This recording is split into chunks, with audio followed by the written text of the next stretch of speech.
Good morning, everyone.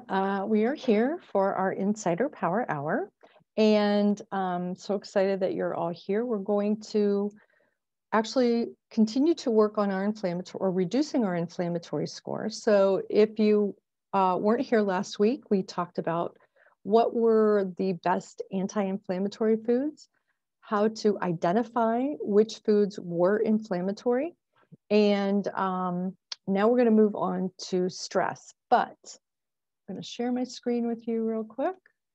And let's get into, I'm going to revisit the inflammatory risk score again. Now, remember, you have the sheet. If you don't have the sheet, you go back to, I think it's like the beginning of June. The inflammatory risk score sheet is there, but I'll also include it in this video as well in the attachments. So we're going to be working on stress and why stress management is so important. When you first start working with me, we talk about stress and that very, very broad definition of stress, right? We talk about food being stress, hidden infections being stress, physical injuries being stress, like head traumas, repeated sports injuries, surgeries, things like toxins, also exposures to toxins of stress. But for today, we're actually going to be talking about emotional stress or daily emotional stressors, and why it's really important to have quiet time. And what does it all mean? So I personally myself have a hard time with things that are invisible, right? I can't see it. And if you tell me that I have some sort of structure in my body, I'm going to believe you because maybe you're my doctor or I've seen it in a book or something like that. So I'm going to give you some resources here.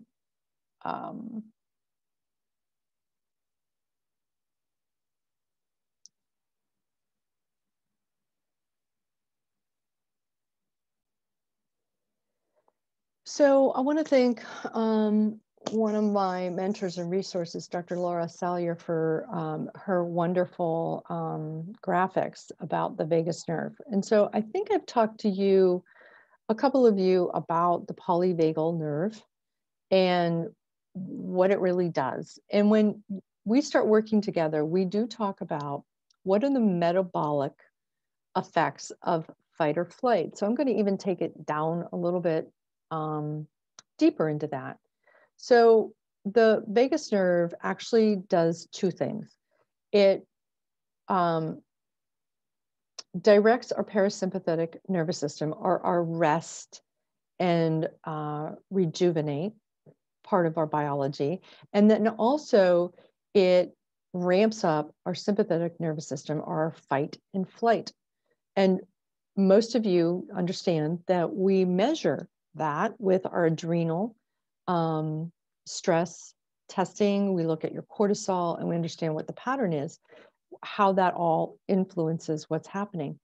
But one of the things that we really have to understand is when this particular vagus nerve is in a sustained fight or flight, super agitated, this is what happens. This vagal tone becomes very low and it can't respond anymore. So we see things like chronic constipation, gut imbalance. We've talked about how the emotional stressors or any stressors erode the secretory IgA in your gut, that protective immune barrier, and starts with leaky gut, right? We talked about how all of these puzzle pieces fit together. They just not stand alone. So you might want to take a look at, and you'll have a copy of this as well, and take a look at some of these signs of low vagal tone. And I have had some of these things as well. I believe some of you can probably identify with some of these particular signs and symptoms. So how do we test for it? Well, there's a lot of ways that we can test for it. And when we do a nutritional exam, we look for some of these things, but you can probably identify some of the things like low blood pressure, if you always have low blood pressure. We can also look at colon transit time. And there is a way for us to measure that too. And if you're interested in that, I can give you the tool for that. And also looking at your heart rate variability. Now, there are some devices out there, wearable devices that will tell you that. And one of them is the Muse, which I use a lot. I believe some of the more sophisticated, like fitness watches, do that as well. So this is very interesting because I think once we get into our closed group, we'll talk about understanding low vagal tone, and you'll start to pay attention as you start to reset this vagus nerve.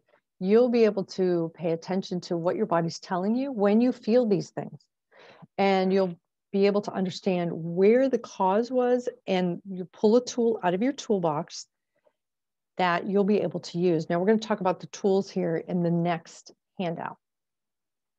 So these are vagal toning exercises. So we talked about the polyvagal exercise. I have some of you doing those kinds of things. There's very specific polyvagal exercises. But one of the things that I have you do are some very simple things when you first start working with me, like sound therapy, right? A lot of times I will ask you to listen to the song Weightless by Marconi Union. You can play it on YouTube. It can go for 10 hours straight. It's the sound frequency that has been clinically documented to reduce anxiety and to affect this particular, the parasympathetic nervous system. So sound therapy is easy. We've talked about grounding or earthing. I was just in the Allegheny National Forest over the last couple of days, and there has a lot to be said. There is a Japanese tradition called forest bathing, and they're now starting to clinically take a look at that. And what they're finding is that certain scents, like pine and a couple of other scents that are in the forest, actually engage the parasympathetic nervous system to help put you in a grounded state of calm. So grounding or earthing, right? Really important. I don't have a whole lot of experience with humming or chanting, but I know that a lot of people do use that. Gargling and gagging, I have not particularly had any experience with that, but all of these QR codes will be available to you that will take you to a resource that will allow you to actually try this and see what you think. I know some people, weighted blankets, right? The 5 S's of the just kind of swaddling and feeling very safe and secure. A lot of people use weighted blankets. Acupressure and acupuncture in auricular massage has been shown to do a lot of things. And acupressure, you can actually get, I believe there are certain devices that you can put on your ear that will activate this particular pathway. Then if you want to learn more about vagal exercises, actually Dr. Stephen Porges actually wrote the actual textbook on polyvagal theory. And there are quite a lot of YouTube videos, but there are also websites here that are listed that you can take a look at as that. I also ask a lot of you to do breath work, right? So breathing is free, it's portable. You can excuse yourself from any situation and do meditative breathing. You can do it with your kids if you have kids. So 4 square breathing for kids. Again, you can go onto YouTube, you can watch and listen to a guided breathing meditation, which is 4 square. I ask most of you to start off doing it at least for 3 minutes a day, because it works you into meditation, because not everybody's ready to go into full meditation, and it takes a lot of practice to get there. So this is kind of the coursework, the prep work to get in there.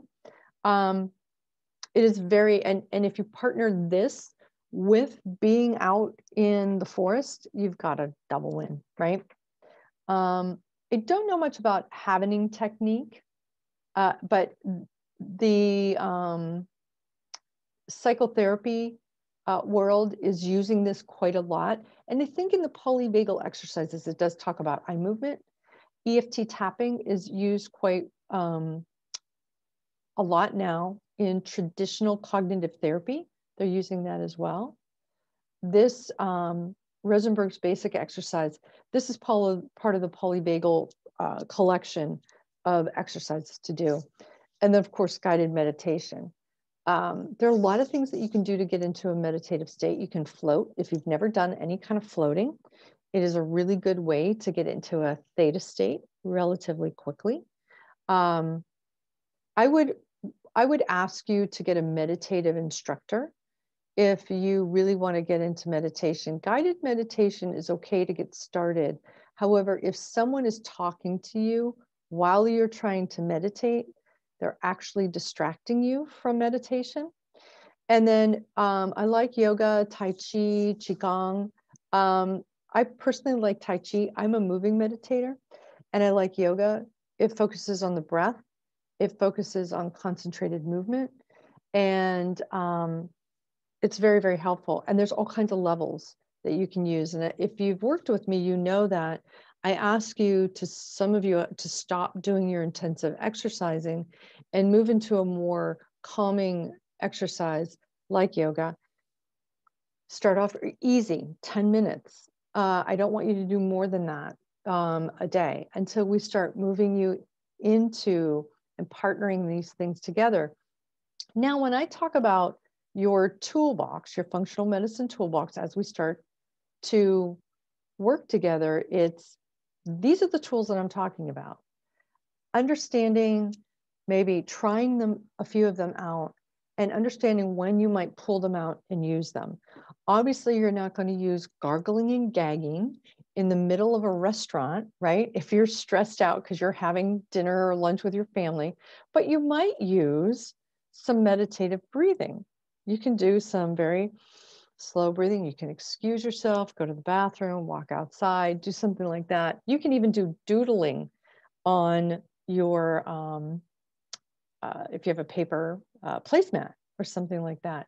So there are a lot of things that you can do that aren't pull them out when you need them. So I think these are some really great tools. They are a way for you to start really investigating how to keep yourself in this calm state, regardless of what's happening in your life, because life is always going to happen. So I am actually going to stop the recording now. I'll let you guys take a real quick break, and we will head into the closed group where we'll talk about some of our wins this week. We'll talk about some of our challenges. And I think we're going to talk about our vagal toning exercise experience. And if any of you have had experience with any of these different exercises and what your take is on it. And if you haven't, which ones you might be willing to try.